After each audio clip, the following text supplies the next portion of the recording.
ಏಕಕಾಲದಲ್ಲಿ 80 ಗುರಿ, 4 ರೀತಿ ಮಿಸೈಲ್ ಬಳಕೆ, 600 ಕಿಲೋಮೀಟರ್ ದೂರ ಸಾಗಿ ಹೊಡೆಯೋ ಸಾಮರ್ಥ್ಯ. ಭಾರತಕ್ಕೆ ಬರುತ್ತಾ ರಷ್ಯಾದ S-500 ಬಲಭೀಮ ಮಿಸೈಲ್.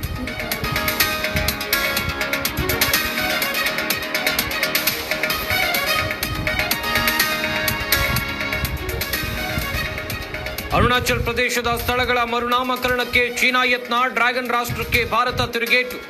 ಅದು ಭಾರತದ ಅವಿಭಾಜ್ಯ ಅಂಗವೆಂದ ವಿದೇಶಾಂಗ ಇಲಾಖೆ.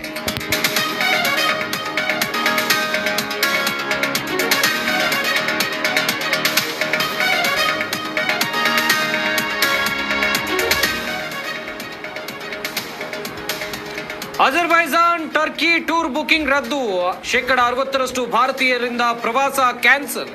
ಕುತಂತ್ರಿ ಟರ್ಕಿಗೆ ಮತ್ತೊಂದು ಮಹಾ ಆಘಾತ.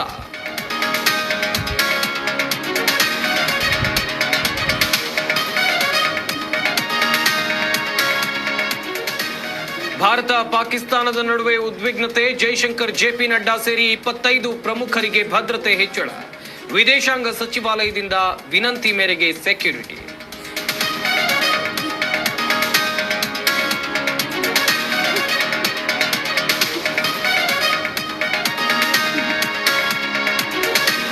ರಾಕೇಶ್ ಪೂಜಾರಿ ಅಂತಿಮ ದರ್ಶನಕ್ಕೆ ಗೈರು, ನಟ ರಿಷಬ್ ಶೆಟ್ಟಿ ನಡೆಗೆ ಜಾಲತಾಣದಲ್ಲಿ ಟೀಕೆ. ಮಾನವೀಯತೆ ಮರೆತ ಶೆಟ್ಟಿ ಎಂದು ಪೋಸ್ಟ್.